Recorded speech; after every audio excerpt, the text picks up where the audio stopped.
Hey everyone, it's Chad from Sportegrity Media, and in today's weekly recap video of my favorite things in sports this week, we're going to talk about the Milwaukee Bucks saving small market teams in the NBA, Lamar Jackson's theatrical performance on Monday Night Football, a golfer with an inspirational victory, and a high school football team making history for young athletes with disabilities. I'm ready to talk some sports, so let's get into it. So the first story that I loved in sports this week is with Giannis Antetokounmpo. He signed a 5-year, $228 million Supermax extension to stay with the Milwaukee Bucks. So nice piece of change for one of the young talents in the NBA. But what's really great about this story is the fact that the Milwaukee Bucks really have set a really good precedent for small market teams, saying that it's possible to build a playoff team, build a potential contender, with being in a small market. Usually what happens with a lot of these young stars in the NBA, they're quick to just jump ship, hop to a big market team, and just hop on with a contender to try and chase a ring. Giannis wants to win. He wants to compete, but he loves the city, he loves the atmosphere, and he loves what the franchise has done. And he's someone who comes from humble beginnings, as far as, how he got to the NBA internationally and things like that. So it really is a great story and a major win for, small market teams. With Giannis leading up to it, there was a lot of speculation as far as, would he consider, leaving for a big market team just because he's that big name. And anytime you get a star in the NBA, there's going to be people who are going to think that they're just going to jump ship if that team isn't exactly, reaching its potential. But, with Giannis, after he signed the extension, he pretty much said that it really was always the decision that he was leaning towards as far as staying in Milwaukee and, keeping that momentum going rather than moving and starting over elsewhere. So just a really nice story for one of the good guys in the NBA. And he's a guy that, is really easy to root for, one of my favorite players in the NBA. And I really hope that he brings some success to Milwaukee, and I hope some of that trickles down to other small market teams as well, as far as being able to keep some of their young talent rather than losing them to some of those more big market teams. Now, my next favorite story this week was with that obviously incredible Monday Night Football game that we had between the Cleveland Browns and the Baltimore Ravens. But my favorite part about that game was with Lamar Jackson and his performance. So in the first half, he really wasn't doing too well. He only had about, 53 yards passing total in the half. So he was really struggling. He was slipping on the turf a few times. He just wasn't having a good game. Coming out of halftime, he actually left the game with cramps. There's a lot of different reports on, what the truth is and whether it was cramps or other issues. I'll just leave that to your imagination, or if you want to do the research yourself. But, with Lamar Jackson, he was able to come back into the game. And the just funny thing about it, with Trace McSorley, who replaced him, he gets hurt.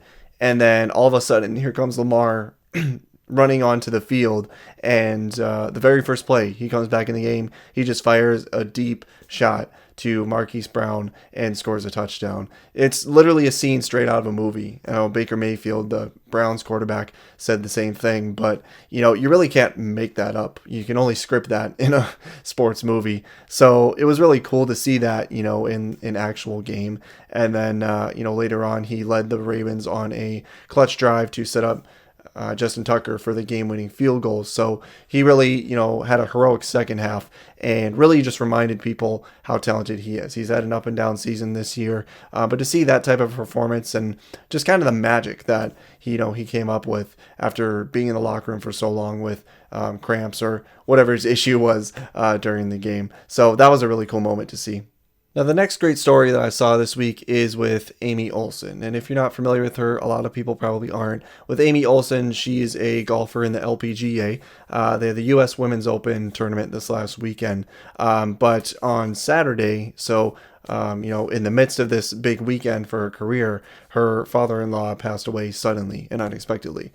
She was very close with her father-in-law. So obviously with everything going on, it's a lot to kind of battle through when one of the biggest events of your career is going on. So she decided to keep playing and fought through it. And so she fought through that emotional adversity and ended up finishing second place in the tournament.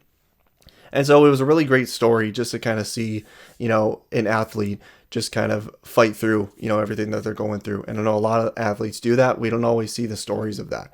But with Amy Olson, that was something that really was brought to a lot of people's attention this week. And I really liked it, just to see that she leaned into her strong faith. And that's something that she said really kind of encouraged her to keep going, even though leading up to, the event, she was feeling, weak and helpless after hearing the news. Her husband went home for the funeral, but while she decided to, stay in the tour and keep playing, and it obviously paid off. She finished second and had a really good event. And I don't want to overshadow the winner of that event. So in first place, Lim Kim, she's got a pretty cool story as well. So she won the whole event, and she became the 5th player to win the Open in her first try. So her first time playing in the Open, she won it. So that's a really cool story in itself as well. So a couple of cool things that came from the U.S. Women's Open. And I know a lot of people don't really watch it too much, but, regardless of the sport, I just like seeing stories like that. And it's especially cool for me, and especially being in this North Dakota area. Amy Olson went to NDSU, so she's kind of a local product, and so especially like in the local news here in North Dakota, that's been a pretty cool story to see all the community support for her, and just to cheer her on with that awesome victory as well. And the next great story that I saw is in Texas. So the Texas School for the Deaf, they have a football team, and their high school football team.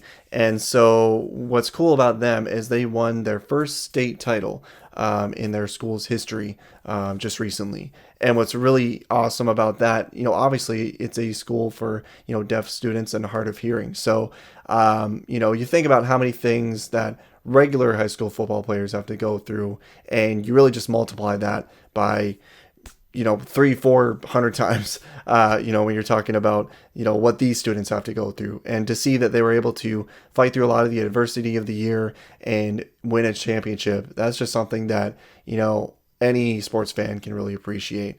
What's interesting about their team is because of, roster losses and some of the COVID issues going on, they were an 11-man football team. They had to downgrade to a 6-man football team. So they did have to jump down a division into 6-man.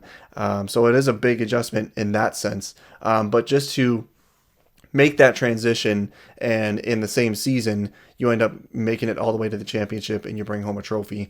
That's really cool just in pure football standards. But when you're talking about a school for the deaf, it really is awesome.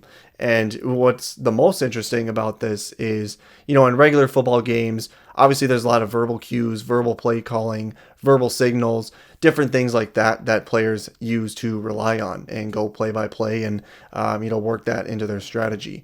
Well, obviously that doesn't really work when you have students that are hard of hearing. And so what they do is they have teammates on the sidelines bang on drums, and they have kind of rhythms or, drum signals that they use. And with those, the players use the vibrations from those drums to kind of realize what the signal is, what the play is, or kind of different warnings coming from the sidelines. So that's something that's just really interesting, like just to be able to sense all of those things based on vibrations.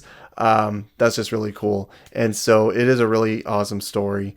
And, with their coach, saying it's pretty much likely that they'll probably have to be 6-man next year. But he said, regardless, it's great for them because then they get the chance to defend their title. So that was really my favorite story that I saw this week.